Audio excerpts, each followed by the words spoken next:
Hello again. Welcome back to session 4. This time we're going to be talking about asset framing and restorative practice. We can't wait to get started. Let's get into it. As always, your learning leaders. This time our Heidi Agee, Betsy Hawes, and our QComp team. This is my last time spending time with you for these sessions. I'm moving on to a new job, and so I just want to take a moment to thank you for spending some time with me and doing this learning with me. I really appreciate having spent this time with you and have really, truly enjoyed doing this learning with you and in this collaboration with Heidi and with our QComp team. Thank you so much for spending this time with us. We're collaborating in this work to support you because we're teachers and we know how challenging this work can be. There's much connection between our work and restorative practices and social emotional learning. We're bringing this work again from Dr. Trudy Arriaga and also from things that we have learned in our own experiences and our own learning to support you and also to hold you accountable to our Danielson rubric and to our teaching and learning standards. We'll start with a little check-in, as always, our interactive activity, and then we will get into our EQs, our essential questions, so that you know what questions we'll seek to discuss today in our work together. And our focus today will be on asset framing and restorative conversations. How do we view our students and what impact does that lens have? And how do we repair relationships when harm is done in our community? All right, let's start it out. Where are all my fellow Shit Creek fans? If you haven't watched it yet, seriously, you got to watch. It's the perfect match of easy watching and smart humor with some really sharp wit. Remember, how you show up will impact what you take with you. So go ahead, take a minute, pause the video. Which David represents how you're feeling today?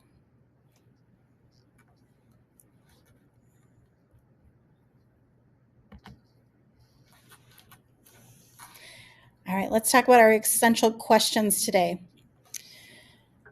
What are the core beliefs, assumptions, and biases that shape how we view students, families, and community? Do we view our students positively? How do these beliefs impact our interactions and behaviors in the classroom, our instructional practices, and our school-wide, district-wide policies and practices? And how can we repair relationships when conflicts arise? So we really want you to think about those relationships and how you work to resolve them. All right, we're going to take you through a few slides here, and these next few slides are really just a very quick review of some of the content that Heidi and I and the team, the QComp team, have brought to you in the past throughout last year and this year. It's important that we review, right? Most lessons, right? Lessons should be 50% review and 50% new content. That's something I learned a long time ago. Before we get into this, I want to remind you that the work that Heidi and I and the QCon team have done for the last year and a half or so have really been focused on mindset work, right? We haven't necessarily given you a lot of concrete strategies that you can turn around and use directly with your students, because this work has really been about better understanding who you are and what you bring to this community. What values, beliefs, behaviors, biases, stereotypes, and assumptions you bring to your work. It's important that you understand who you are so that you can understand how you interact and why you interact with those around you in the way that you do. As we move forward, this work isn't going away, and it's important that we carry it with us as we learn how to apply instructional SEL strategies, right, to be more equity and equitable, right, equity-minded and equitable and inclusive in our learning environments for all students. It's important that we continue to reflect on who we are and what our intent and our impact are as we learn to be more effective practitioners. So this first slide, right, this is about having a restorative mindset. It's about who we are, our way of being, and how we show up in classrooms.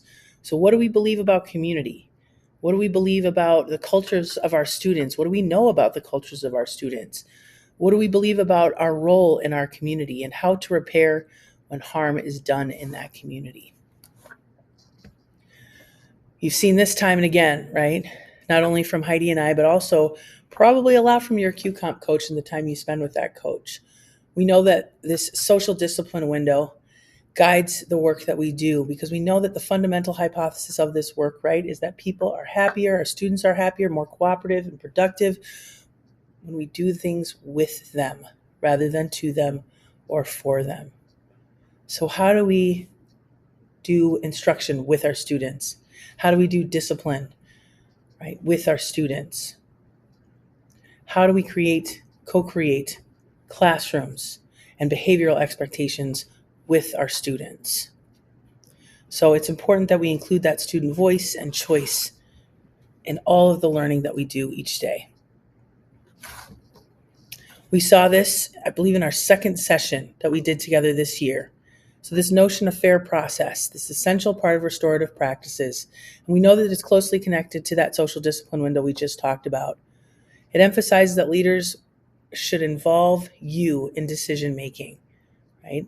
Rather than making decisions for you or to you, right? We touched on this again in that second session, and we see those three key components: the engagement, the explanation, and then the expected clarity. So hearing from you, clearly explaining and providing a rationale of how a decision was made, and then explaining what the expectations are going forward for all those involved.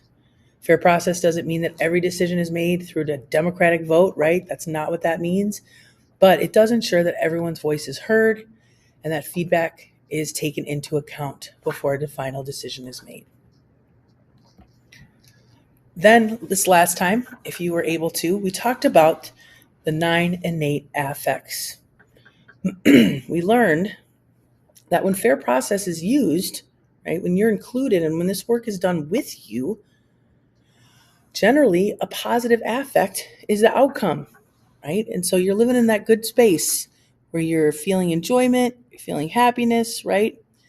And so it's when we take away that positive affect that we see that shame can be the result of that. So when that positive affect is removed or interrupted, right, that's when we know that we feel shame or humiliation. That's when our students feel shame.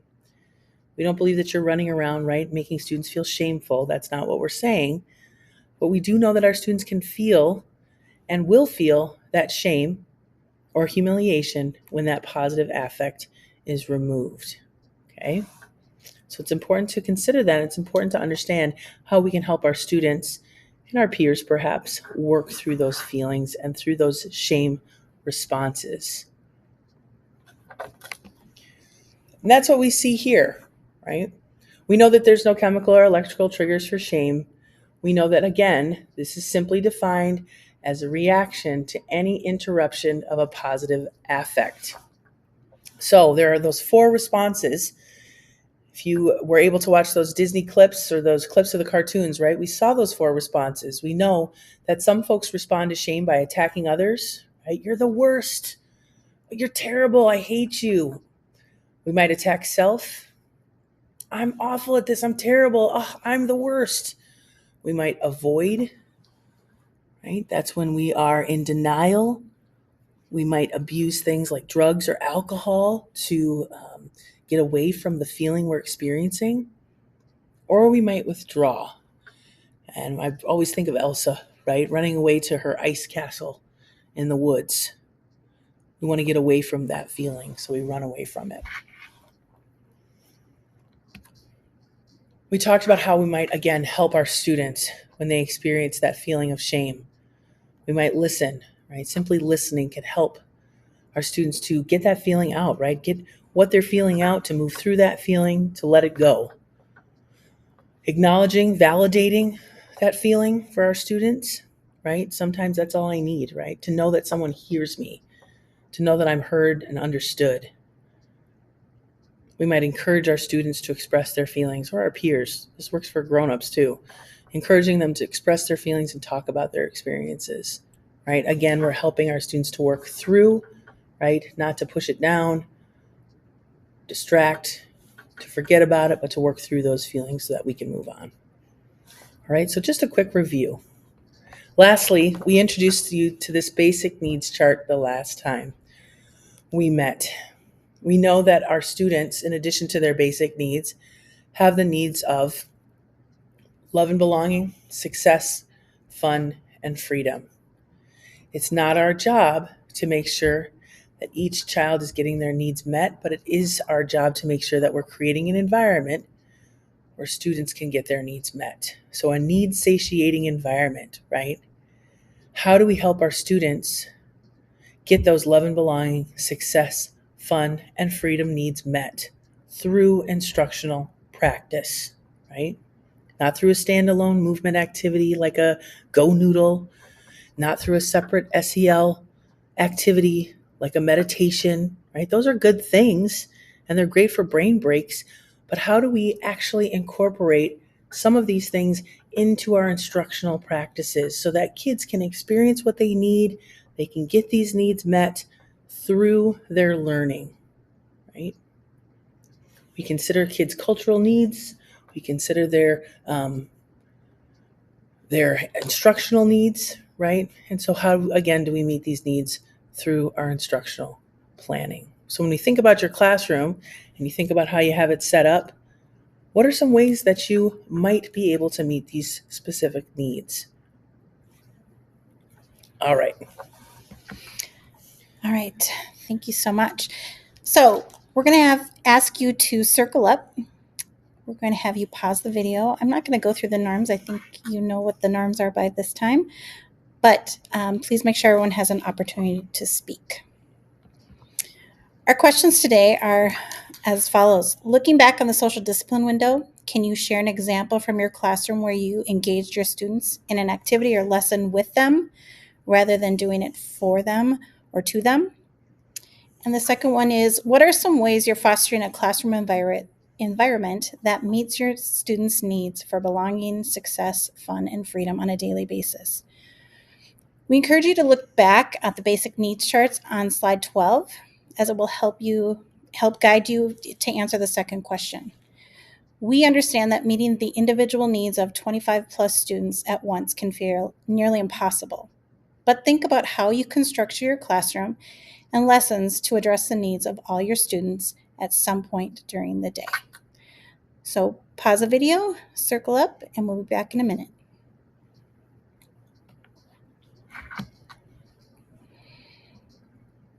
Welcome back. So we're going to move into asset framing. There's a beautiful definition of asset framing on the screen there, but it talks about asset framing in education refers to an approach that focuses on students' strengths, skills, and potential rather than their deficit or challenges. As teachers, our job is to nurture and care for the humans in our classrooms. When you greet and work with your students each day, what assumptions, stereotypes, or beliefs might influence your approach? Do you greet children differently based on who they are or where they come from? And ask yourself, how well do you truly know each child in your class on a deep level? And when you talk about your students to others, think about when you're in the lounge or the copy room, what language do you use? Remember, our words matter. One powerful tool we can add to our teaching toolbox is asset framing, focusing on strengths and potential rather than deficits. So we really want you to think about these 4 bulleted points that are on the screen. Asset framing involves recognizing individual strengths, building on prior knowledge, encouraging growth and potential, and inclusive practices.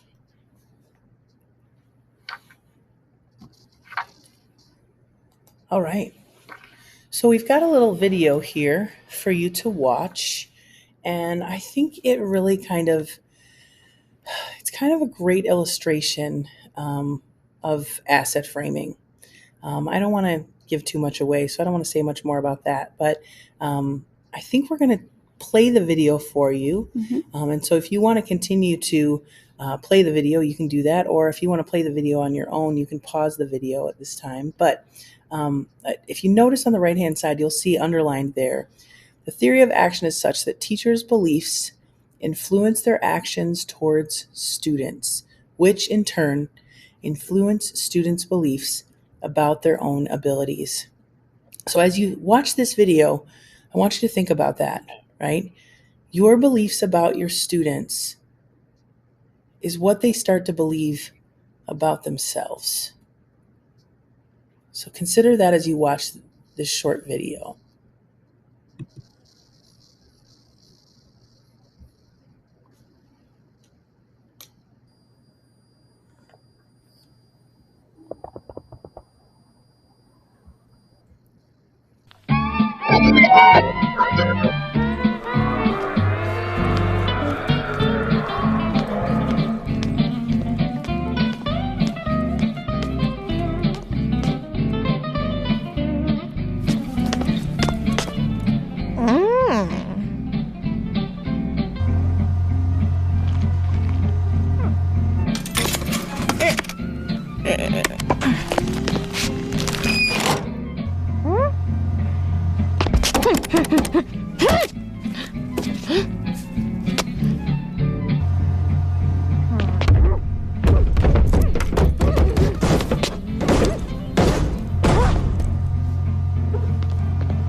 Okay.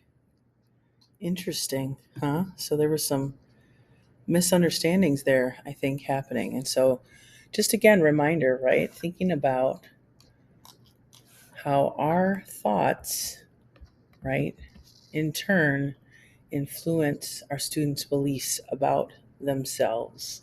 And so what we believe about kids is what they start to believe about themselves.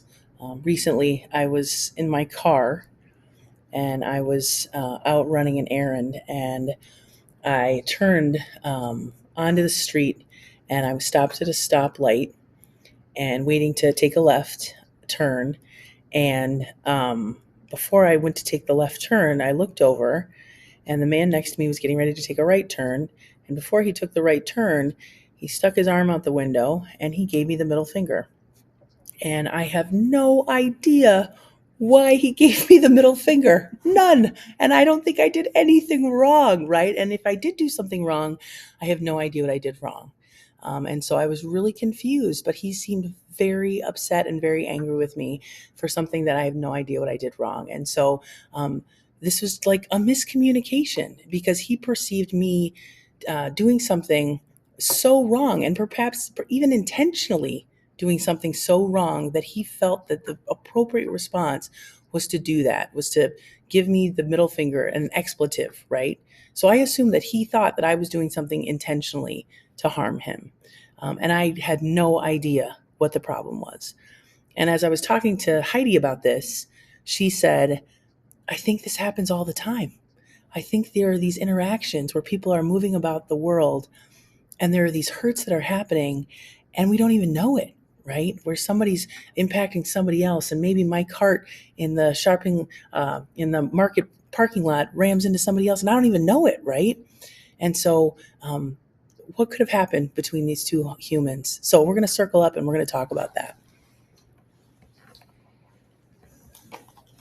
All right. And I think, yeah, Betsy's right. This happens all the time. I know I've done this myself. So let's circle up and think about these questions. If the man had a deficit mindset, what might have changed in this interaction? Do you think he would have been so willing to share his cookies with the lady? If the woman had reframed the challenge into an opportunity, what might have changed? And then we want you to think about how might you connect these experiences of the two characters to a collective efficacy? How can we take this interaction and maybe make it so we can work better together?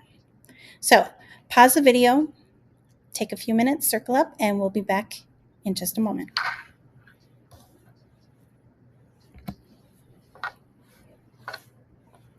All right, welcome back. I hope that you're having wonderful and robust conversations in your circles. As you can see, we have here again our basic needs chart, where we are working to, on the left-hand side, identify what our student needs, right? When we see, right, that we know students have belonging, love and belonging, success, fun, and freedom needs. And in that first inner circle, we see how students might meet those needs in ways that are expected, right? So if a student needs love and belonging, they might get that need met through friendship, involvement, acceptance, connection, kindness, right? I might need love. So what are some things that I might notice in my students if they have this need, but maybe they're showing unexpected behavior? So maybe they can't keep their hands to themselves. Right? Have you ever seen those kids in elementary or middle school who are always touching other kids, or those middle schoolers who go up and smack another kid behind the head, upside the head, or they grab somebody's hat and run down the hallway, or they won't shut up talking to somebody else in the class, right? That was me. It was like, joke's on you, teacher. I talk to everybody. You can't put me next to anyone, right? Or maybe they're gossiping, right? Maybe they're spilling the tea about somebody's business to somebody else. Despite those behaviors being unexpected, right? These are not helpful behaviors in a school and in a community. How can we turn those around and think about, right, what do they really need? Well, they're looking for belonging. If I'm over here spilling the tea to Heidi, I'm seeking connection, right? I'm trying to connect with Heidi, right? I want her to come and talk with me. I want her to connect with me. I'm trying to hotwire that connection, maybe even by throwing somebody else under the bus. And so we want to try to turn that around, okay? I'm not a gossip. I'm a connection seeker. I'm not handsy, right? I'm looking for connection, right? And so how can we take these behaviors that we're seeing and turn them into something positive? And so on the right-hand side, you're going to see that, right? Language on the left-hand side is problem-focused. We see bossy, defiant, demanding, dramatic, fearful, fussy. And we can turn those words around into solution-focused words. So instead of bossy, that child prefers to be in charge. They want to lead. They're leadershiping, right? Instead of talkative, that was me. I am articulate. I enjoy communicating. I am a verbally gifted human, right? Instead of tattletale, I seek justice. I respect the rules. So how can we take these behaviors that we're seeing and really highlight what's good about them and what's positive about them?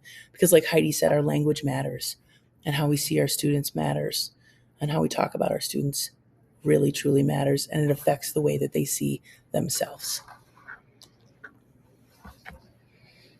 All right, so we're bringing a tool to you from restorative practices, and this is called the 6 steps to help repair. So when you have a relationship, maybe where there was a positive affect that was removed, and there's some hurt or there's some shame that's left, what are some things you can do to help yourself or help your students or your colleague, whoever the conflict might be, work through these feelings? So this is the tool. It's full of helpful sentence starters and questions that you can use both with students and adults to get to the root of the issue, really without assigning shame and blame. When we shame and blame others, they shut down, and then we really can't work through the situation very well. I know a lot of teachers have asked me, well, what can I say? How can I start this conversation? This tool right here gives you so many great ways and opportunities to open a conversation with someone you might have a conflict with. My personal favorite is, who else do you think has been affected, upset, or harmed, and how? We work with very egocentric students who often think only of themselves, but when you can reframe it and ask, like, how do you think your behavior affected others, it really gives them a different perspective. And sometimes that's what they need to kind of move on from a situation. So I really encourage you to take a peek at this, maybe print it out, put little notes on your lanyard so you have it readily accessible to you. All right, we're going to wrap it up a little bit here. We're going to ask you to just take a moment to reflect, not to circle up one last time, but just reflect to yourself. Think for just a moment. How might basic needs play a role in asset versus deficit framing? So we talked a little bit about that, right? So thinking about those basic needs, love and belonging, success, fun, freedom, right? How can we use those and think about those in terms of asset framing? And then how might you connect the needs chart to that collective efficacy? Right? So again, love and belonging, success, fun, freedom. The idea of collective efficacy being, right, we can be successful, we can do it. So if we can meet our needs, we can be successful, right? And if we know what our needs are, we can meet our needs and we can be successful. So perhaps by creating that needs satiating environment, right? I can't necessarily hit every one of my 110 kids that I see in a middle school every single day.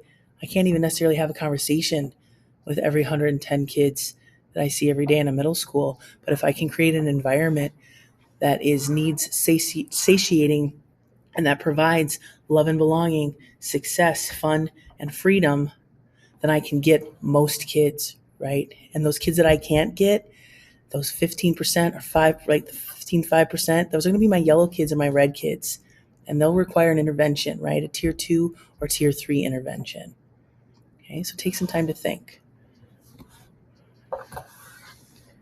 All right. So before we go, we just want to give you an opportunity to apply some of the learning from today to your classroom, because that's where the work is, right? Our hope is that you'll print out the chart on slide 12, the needs chart, and hang it somewhere in your classroom, somewhere where you have access to it. Use it as a guide to create a needs satisfying environment where all your students' needs are met.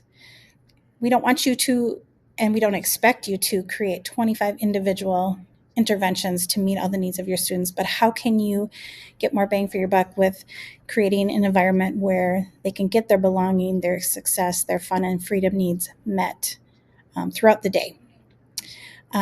We know you don't have time to do this all the time, but I would suggest take a day, take a week, and really work on planning for ways that you can incorporate that into your classroom.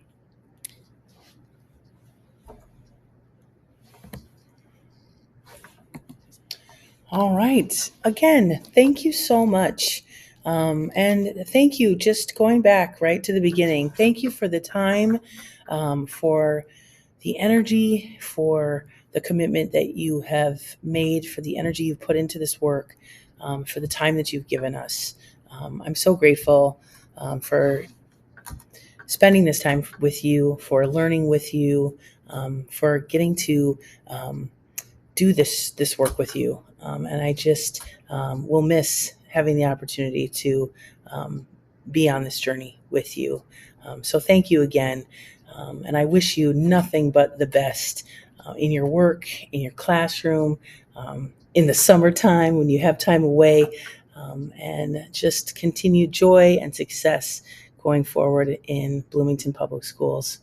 Thank you so much. As always, if you have questions, reach out to Heidi, reach out to Jenny, reach out to your QComp coach.